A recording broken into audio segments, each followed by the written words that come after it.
Meanwhile, on the mound, Blake Snell was beginning to take control. The left-hander mixed his fastball with breaking pitches and constantly changed locations, making it extremely difficult for Pittsburgh hitters to establish a rhythm.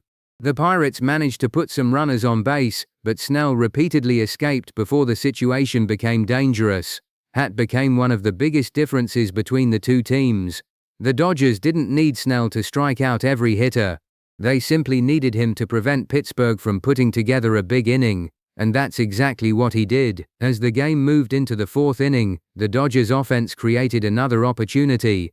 Tommy Edman was hit by a pitch, and Kyle Tucker followed with a single to right field.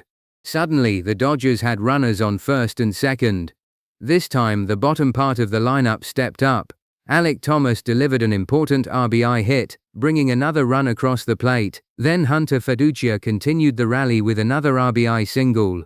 2 consecutive hits produced 2 more runs. The score was now 3-0, and the Pirates were quickly running out of answers. But Los Angeles wasn't finished. Freeman and Betts opened another inning with back-to-back hits, putting runners on first and third with nobody out. Max Muncy then put the ball in play. He didn't need to record a hit. The ground ball was enough to bring Freeman home. The Dodgers had extended their advantage to 4-0, and that would become the final score. Snell continued attacking Pittsburgh hitters and completed 6 scoreless innings. He allowed only 2 hits, issued 3 walks, and recorded 6 strikeouts. Most importantly, he never allowed the Pirates to create the kind of rally that could have changed the game. After Snell left, the Dodgers bullpen finished the job. Edgardo Enriquez handled the 7th, Brock Stewart took care of the 8th, and Alex Vesia entered for the 9th. Pittsburgh never found the breakthrough. 3 more scoreless innings, 4 runs for Los Angeles, 0 for Pittsburgh. The Dodgers had completed the sweep, and with the victory their winning streak reached 6 games while their season win total climbed to 80. On the baseball side it was almost the perfect result, but then came the strange part. After the final out, the atmosphere reportedly changed. Instead of simply accepting the loss and leaving the field, frustration reportedly became visible around the Pirates' side. According to the account provided for this story, Nick Gonzalez appeared particularly frustrated, with reports describing angry reactions in the dugout. Then, as the Dodgers players came onto the field to celebrate, the situation reportedly escalated. Gonzalez was allegedly seen moving toward the Dodgers area while directing angry comments toward Ohtani. Brandon Lowe was also reportedly involved in the confrontation.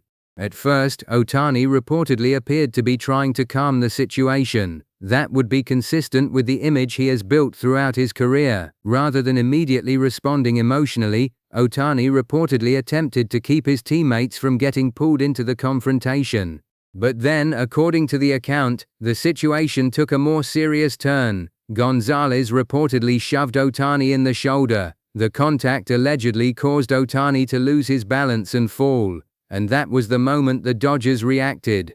Mookie Betts and other Dodgers players reportedly rushed toward Ohtani, while teammates moved between the two sides. Within seconds the space became crowded. Players from both teams were reportedly moving toward the confrontation, while umpires and security personnel attempted to create separation. This is exactly the kind of situation MLB tries to prevent. A heated argument can happen. Players can disagree. Competitive emotions are part of professional sports. But once physical contact enters the picture, the situation becomes much more serious. That is why the reported incident would naturally require MLB to examine exactly what happened. Who approached whom? Who initiated physical contact? Was there any provocation before the incident? And were the actions intentional, or simply part of a rapidly escalating confrontation? Those questions would be important before any disciplinary decision could be made. The account provided for this video says MLB subsequently opened an investigation using available video footage, umpire reports, security information and witness accounts. However, claims about extremely severe punishment should be treated carefully unless officially confirmed by MLB. The important point is that the reported confrontation shifted attention away from what had otherwise been a completely dominant Dodgers performance, and that's unfortunate for Los Angeles because the actual baseball story was extremely positive. The Dodgers didn't need an Ohtani home run. They didn't need a huge offensive explosion. They won because almost every part of the team contributed. Ohtani reached base and scored. He stole a base. Freeman delivered key hits. Betts helped create opportunities. Thomas and Feduccia produced important RBIs. Muncy helped bring another run home. And Snell completely controlled the Pirates lineup for 6 innings. Then the bullpen closed the door. That balance is extremely important as the season enters its final stretch. For the Dodgers, the biggest positive may be that opponents can no longer rely on one simple strategy. If Ohtani doesn't hit, someone else can. If the top of the lineup doesn't produce, the bottom can create opportunities. If the offense isn't explosive, the pitching can still dominate. And when all of those pieces work together, Los Angeles becomes extremely difficult to beat. For Ohtani specifically, this game was another reminder that his value goes far beyond the home run column. An 11-pitch walk, a stolen base, a run scored, pressure placed on the defense. That's still impact. And perhaps that's the biggest takeaway from this Dodgers victory. The team didn't simply win 4-0. They controlled the game from the opening inning, received 6 outstanding scoreless innings from Snell, shut down Pittsburgh's offense with the bullpen, and reached the 80-win mark while extending their winning streak to 6 games. The only question now is whether the reported post-game controversy will become a bigger story than the victory itself, because when the Dodgers are winning this consistently, every opponent is going to feel the pressure, and when Shohei Ohtani is involved, every moment becomes even bigger. The Dodgers have momentum, they have depth, they have pitching, and they have one of baseball's most dangerous players leading off. Now the real question is simple: how far can this winning streak go? If the Dodgers continue playing this complete version of baseball, the answer could be very interesting. But there is another important detail that should not be overlooked. The Dodgers' recent winning run is not simply about collecting victories, it is about how they are winning. Earlier in the season, Los Angeles often found itself depending heavily on its biggest stars to create the decisive moments. But this recent stretch has looked different.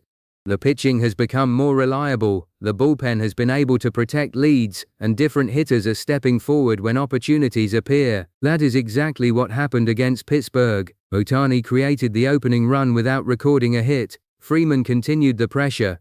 Betts remained dangerous. Thomas and Feduccia delivered when their opportunities arrived. Muncy added another important run, while Snell and the bullpen made sure those runs were enough. That kind of balance can become extremely valuable when the regular season reaches its most important stage. And there is another reason Dodgers fans should be encouraged. A 6-game winning streak can change the entire atmosphere inside a clubhouse. Players begin to play with more confidence, mistakes become easier to overcome, and close situations no longer feel quite as dangerous. The Dodgers now have momentum on their side, but the season is far from over. Every remaining series will bring greater pressure, and every opponent will be looking for a way to slow down Los Angeles. So the real test begins now. Can the Dodgers turn this 6-game winning streak into something much bigger? Can their pitching remain this consistent? Can the lineup continue producing even when Ohtani doesn't hit a home run? And most importantly, can this version of the Dodgers carry the same confidence into the postseason? Those questions could define the final stretch of their season. And if the answer is yes, the rest of the National League could have a serious problem on its hands. That's all for today's breakdown. If you enjoyed the video, make sure to like the video, subscribe to Baseball Pulse, turn on notifications and share this video with another Dodgers or Ohtani fan. And let us know in the comments, was the 4-0 Dodgers sweep the biggest story, or did the reported post-game confrontation steal the spotlight? Thanks for watching, and I'll see you in the next Baseball Pulse update.